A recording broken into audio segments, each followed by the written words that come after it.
स्वराज्याचे सरसंस्थापक छत्रपती शिवरायांना मानाचा मुजरा करतो। भारतीय राज्यघटनेचे शिल्पकार भारतरत्न डॉक्टर बाबासाहेब आंबेडकर यांना मानवंदना अर्पित करतो। आणि आज नांदेड वाघाळा शहर महानगरपालिकेच्या निवडणूक प्रचार सभेमध्ये मंचावर उपस्थित राज्याच्या पर्यावरण मंत्री सौ पंकजाताई मुंडे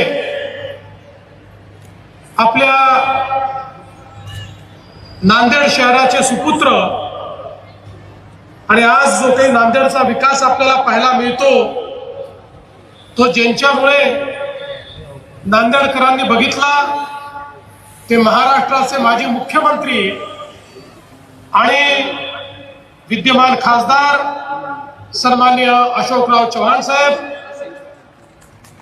आपले दुसरे खासदार डॉक्टर अजितजी गोपछडे, माजी मंत्री डीपी सावंतजी, आमदार तुषार राठोडजी, भीमराव केरामजी, राजेश पवारजी, या ठिकाणी उपस्थित जितेश अंतापूरकरजी, आमदार श्रीजयाताई चव्हाण, राम पाटील रातोळीकर, महानगराध्यक्ष अमरनाथ राजूरकर, डॉक्टर संतोषराव हंबर्डे, बाळासाहेब पांडे, दिलीपजी कंदकुर्ते, चैतन्य बापू देशमुख, किशोर देशमुख, प्रवीण साले, एकनाथ पवार, नरेंद्र चव्हाण, मारुतराव कवळे, भगवान दंडवे, प्रेरणा कोटंबार, विश्रांतीताई सदम, या ठिकाणी मंचावर उपस्थित सर्व मान्यवर, मोठ्या संख्येने या ठिकाणी उपस्थित असलेल्या माझ्या सर्व लाडक्या बहिणी आणि तितक्याच लाडक्या भावांनो, आज मला अतिशय आनंद आहे की नांदेडमध्ये महानगरपालिकेच्या प्रचाराच्या निमित्ताने या ठिकाणी मी आलो आहे। खरं तर मला या ठिकाणी सभा घेण्याची आवश्यकता नव्हती। अशोकरावांसारखं नेतृत्व नांदेडमध्ये आहे, पंकजाताई आपल्या इन्चार्ज आहेत, युवा खास, अरे लाडक्या बहिणी ज्याच्या पाठीशी आहे तो आगेच बढ़णार आहे, तो मागे जाऊ शकत नाही। नंदीग्राम नंदराजाचं नांदेड, गोदावरीच्या कुशीत वसलेलं नांदेड, गोदावरीची कृपा आणि काळेश्वराचा आशीर्वाद लाभलेलं नांदेड, गुरु गोविंद सिंगांचा पदस्पर्श झाल्यामुळे पावन झालेलं नांदेड, स्वामी रामानंद तीर्थांची भूमी नांदेड, अशा या नांदेडला वंदन करण्याची संधी मी का सोडावी आणि म्हणून या ठिकाणी मी आलो। तसंही आता पुन्हा हिंद की चादर गुरु तेग बहादूरजी यांच्या निमित्ताने पुन्हा 25 तारखेला मी नांदेडला येणार आहे। पण आज खऱ्या अर्थानं ज्यावेळी ही सभा मी पाहतोय, इथली संख्या मी पाहतोय, माझ्या मनामध्ये कुठलीही शंका उरलेली नाही। 16 तारखेला नांदेडचा महापौर हा भाजपचाच असणार आहे। बंधू भगिनींनो, आता नुकत्याच झालेल्या नगरपालिकेच्या निवडणुकीतही 3 नगराध्यक्ष आणि जवळपास 100 नगरसेवक हे भाजप आणि भाजप आघाडीचे आपण निवडून दिले आहेत। आणि आता तर नांदेड करता विकसित नांदेडचा संकल्पनामा हा भारतीय जनता पक्षाने तयार केलाय। मी तुम्हाला सांगायला आलोय, या संकल्पनाम्याच्या पाठीशी हा देवाभाऊ पूर्ण ताकदीने उभा आहे आणि हा संकल्पनामा पूर्ण केल्याशिवाय आता आम्ही थांबणार नाही। बंधू भगिनींनो, खऱ्या अर्थानं आपण जर बघितलं तर या देशामध्ये जवळपास 70 वर्ष एक संकल्पना होती।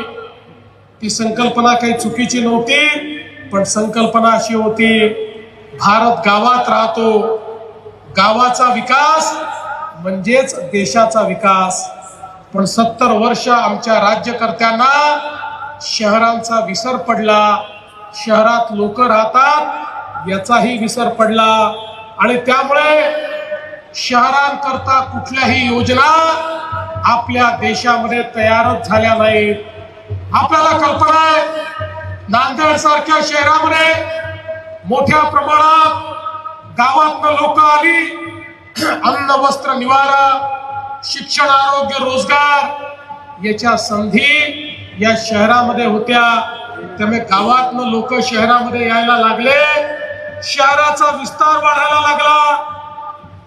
पण नियोजन मात्र कुठेही नव्हतं.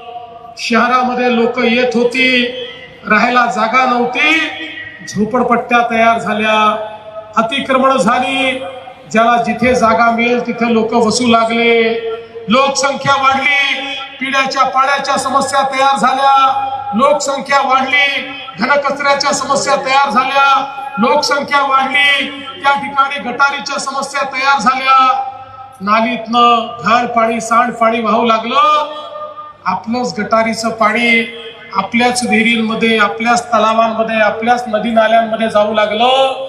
एकीकडे डास वास असं साम्राज्य पाहायला मिळालं आणि दुसरीकडे पाण्याचे स्रोत देखील प्रदूषित होऊ लागले. देशभरामध्ये शहरांची परिस्थिती कमी अधिक प्रमाणात अशीच आपल्याला पाहायला मिळाली. काही मुंबई सारखे, पुण्यासारखे 2-4 बोटावर मोजण्या इतके शहर सोडले तर इतर शहरांमध्ये अनेक अडचणींचा सामना लोकांना करावा लागत होता. पण बंधू भगिनींनो, 2014 साली देशामध्ये माननीय प्रधानमंत्री नरेंद्र मोदीजी निवडून आले आणि मोदीजींनी प्रधानमंत्री झाल्यानंतर सांगितलं, भारत जसा गावात राहतो तसा भारत शहरामध्ये देखील राहतो. शहरामध्ये जे गरीब राहतात, जे मध्यमवर्गीय राहतात, त्यांच्या करता व्यवस्था करणं गरजेचं आहे. मोदीजींनी सांगितलं, अन्न वस्त्र निवारा, शिक्षण आरोग्य रोजगार मनोरंजन या सगळ्या गोष्टींकरता शहराकडे मोठा ओढा असतो. आमची शहरं विकासाची केंद्र आहेत.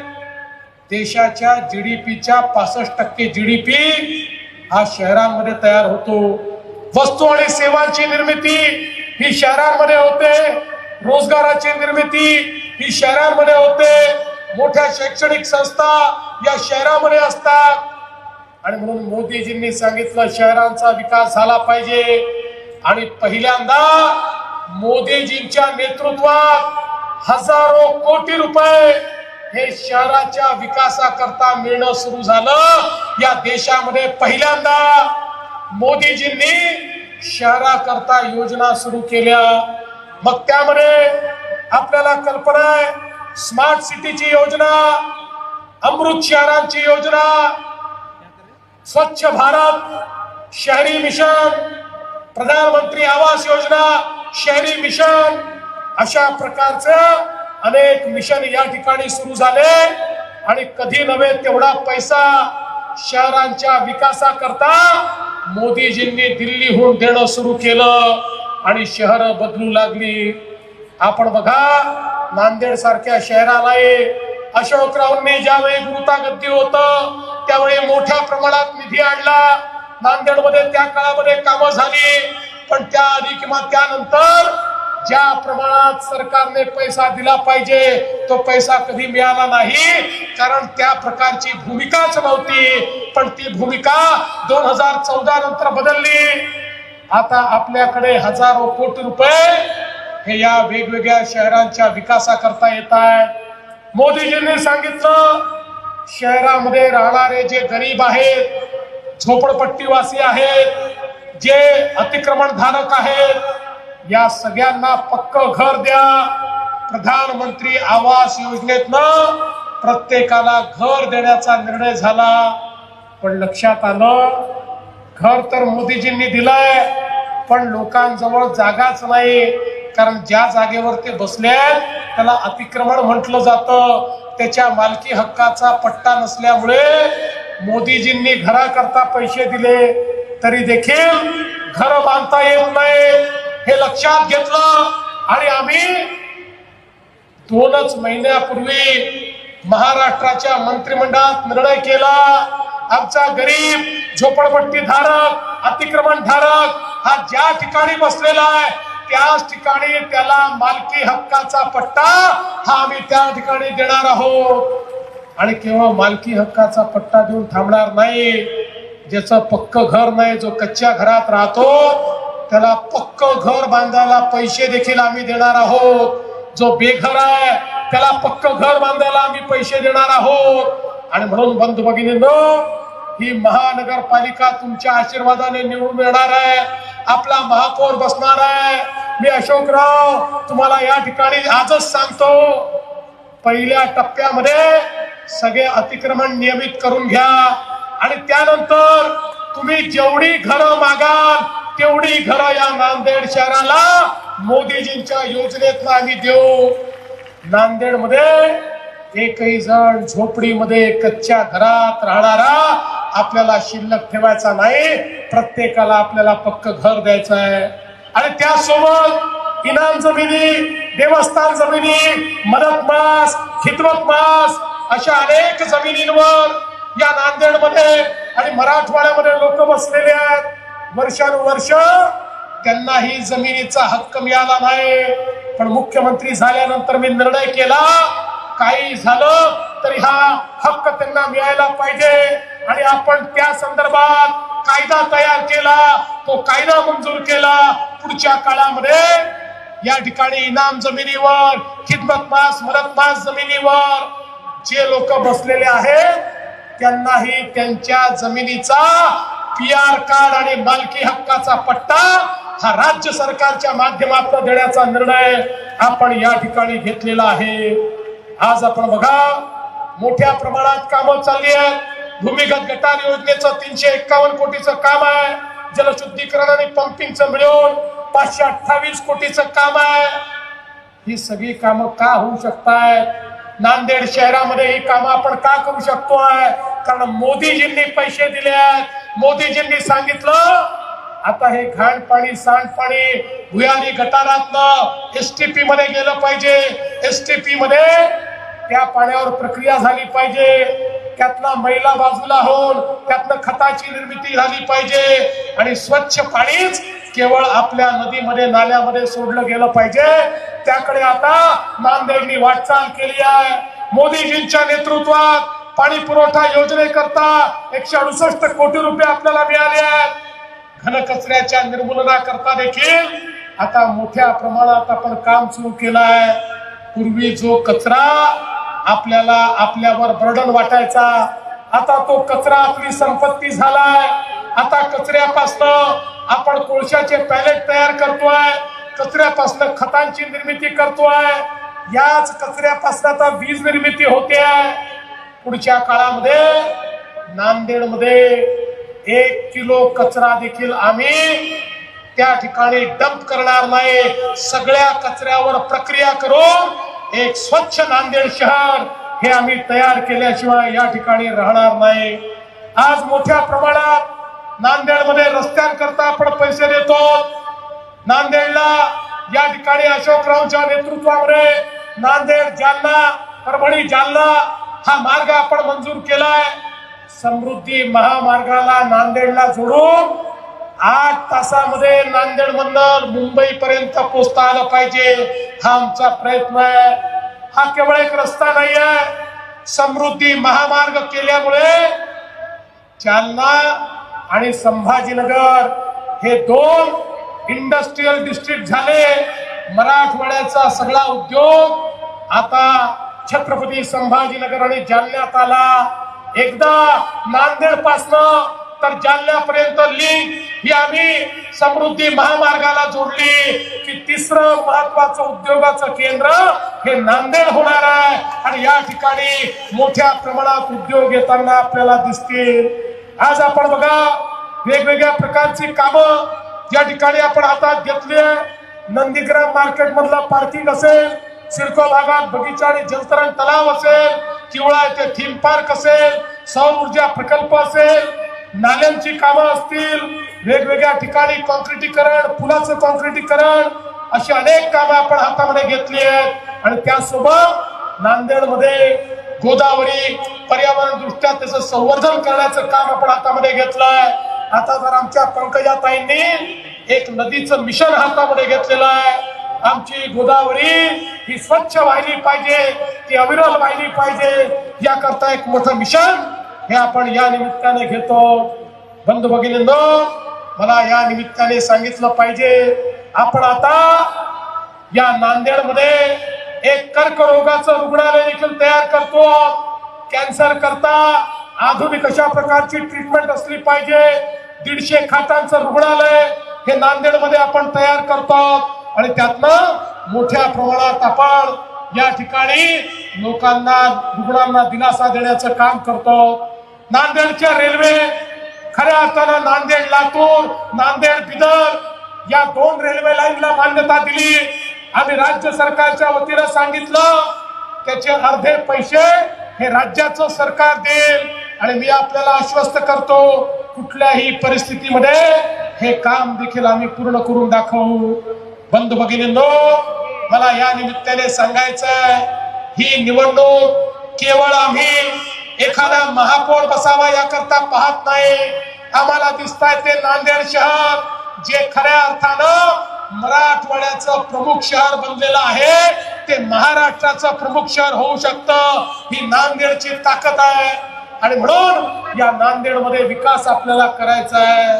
बंधू भगिनींनो, मी या निमित्ताने आमच्या लाडक्या बहिणींना देखील सांगू इच्छितो, लाडक्या बहिणींनो, ज्यावेळी विधानसभेच्या निवडणुकीमध्ये प्रचंड बहुमताने भारतीय जनता पार्टीचं महायुतीचं सरकार आलं, काही लोक म्हणायचे आता भाजपला 137 जागा मिळाल्या, आता भाजप पहिलं काम काय करेल, लाडकी बहीण योजना बंद करेल. झाली का बंद?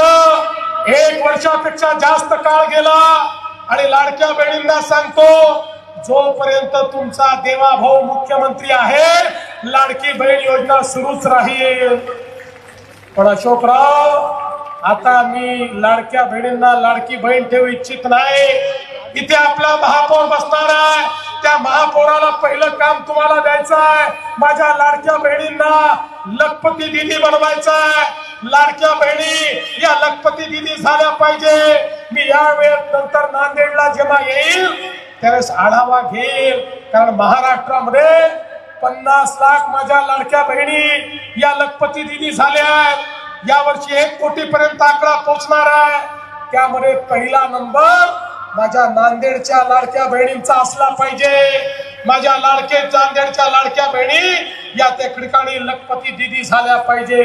आणि म्हणून बंधू भगिनींनो, या नांदेडला स्मार्ट सिटी, या नांदेडला सेफ सिटी या दृष्टीनं पुढची वाटचाल आपल्याला करायची आहे. आणि म्हणून मी आपल्याला एवढीच विनंती करतो, येत्या 15 तारखेला या निवडणुकीच्या निमित्ताने आपल्याला पुन्हा एकदा या नांदेडमध्ये अशोकरावच्या नेतृत्वात एक मोठं कार्य करून दाखवायचंय. 15 तारखेला मतदानाला गेल्यानंतर ज्या ठिकाणी कमळ दिसेल तिथली बटन आपल्याला दाबायची आहे. मी तुम्हाला आश्वस्त करण्याकरता आलो आहे. 15 तारखेला कमळाची काळजी तुम्ही घ्या.